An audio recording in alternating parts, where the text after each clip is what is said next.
नमस्कार. जगत ज्योती महात्मा बसवेश्वर जयंती निमित्त आपणा सर्वांना BHS न्यूजच्या वतीने मनपूर्वक शुभेच्छा. महात्मा बसवेश्वरांनी लोकशाही संसद म्हणजेच अनुभव मंडपाची स्थापना केली. या अनुभव मंडपात सर्व धर्मातील लोक एकत्र येऊन सामाजिक अडचणीवर कशी मात करावी यावर चर्चा करत समाजातील रूढी परंपरा, वाईट चालीरीती, स्त्रीविषयक दृष्टिकोन यासह समता, बंधुता, न्याय, एकात्मता, स्वातंत्र्य, अधिकार, नियंत्रण, शिस्त, सुशासन इत्यादी बाबीवर सखोल विवेचन त्यांच्या वचनांच्या माध्यमातून त्यांनी केले आहे. याबाबत सविस्तर विचार मांडत सर्वांना जगत ज्योती महात्मा बसवेश्वर जयंती निमित्त शुभेच्छा देत आहेत. शंभोलिंग शिवाचार्य मठ संस्थानचे मठाधिपती श्री गुरु 108 शंभोलिंग शिवाचार्यजी महाराज. सच्चिदानंद रूपाय शिवाय परब्रह्मणे नमः. श्री गुरुभ्यो नमः. अक्षय तृतीया, जगज्योती क्रांतीसूर्य महात्मा बसवेश्वरांची जयंती उद्या जयंती निमित्ताने महात्मा बसवेश्वरांचा कर्नाटक, आंध्र, तेलंगणा, महाराष्ट्र या सर्व प्रांतामध्ये जगज्योती महात्मा बसवेश्वरांची जयंती साजरी केल्या जात असतात. 893चे जयंती महोत्सव उद्या जयंती होणार आहे. खऱ्या अर्थाने कर्नाटक प्रांतामध्ये बिजापूर जिल्हा बसवन बागेवाडी या ग्रामामध्ये महात्मा बसवेश्वरांचा जन्म झालेला आहे. मादरसा मादलांबिके त्यांच्या आई वडिलांचं नाव आहे. महात्मा बसवेश्वरांनी धर्म ज्या वेळेला त्यांचा लहानपणी होतो, त्यांचा जन्म झालेला होते, त्यांच्या धर्मामध्ये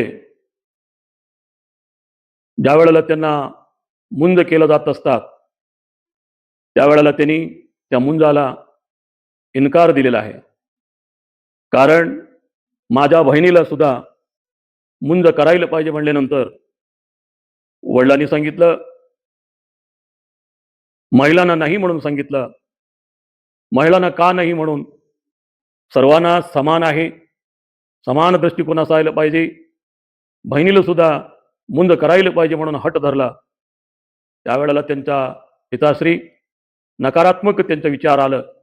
मग त्यावेळेला त्यांनी तिथून त्यांच्या प्रश्नाला उत्तर मिळालं नाही आणि ज्या वेळेला त्यांनी कुडल संगमनाथाकडे त्यांनी गेलेले होते त्यावेळेला कुडल संगमनाथाला त्यांना एक निदर्शन झालं.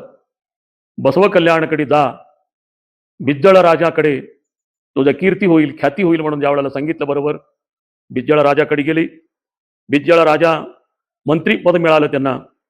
त्यावेळेला त्या बसव कल्याण प्रांतामध्ये आष्टावरण, पंचाचार, षटस्थल या सर्वही समाजाला त्यांनी समजून सांगायला प्रारंभ केले.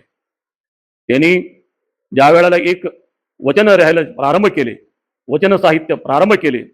त्या वचन साहित्यामध्ये असे आहे, इवन आरव यंदने सिद्धरय्या इम नम्मव मनेय मगनेंदने सय्या कुडाला संगमदेवा. कारण याचा अर्थ असा आहे, हे कोण आहे, ते कोण आहे, दुसरा कुणी नाही आहे, घरचा मुलगा आहे म्हणून समजावं. जाती विजाती, धर्म अधर्म हे सर्व भेद त्यांनी काढून टाकला. आणि ज्या वेळेला त्यांनी अनुभव मंडप तयार केले, अनुभव मंडपामध्ये अनेक संत महात्मा लोकांनी, अनेक राजाधिराज, सर्व देशातील प्रांतातील राज महाराज सर्वांनी सुद्धा बसवण्णाची ख्याती ऐकून त्या बसव कल्याणाकडे यायला प्रारंभ झाला. मोळगे मारय्य महान राजा होता आणि तिथं आल्यानंतर त्यांनी दासोगसाठी लाकूड आणून टाकायला त्यांनी सेवा सुरुवात केली. असे सर्वांनी संतांनी मिळून आणि तिथं भेदभाव, स्त्री पुरुष भेदभाव न करता त्या अनुभव मंटपावर रचिलं. अनुभव मंटप अशी आहे, आताचा पार्लिमेंट जशी आहे तसं त्या काळामध्ये 1200 शतकामध्ये पार्लिमेंट जशी आहे तसे त्यांनी पाया रचले गेलेला आहे.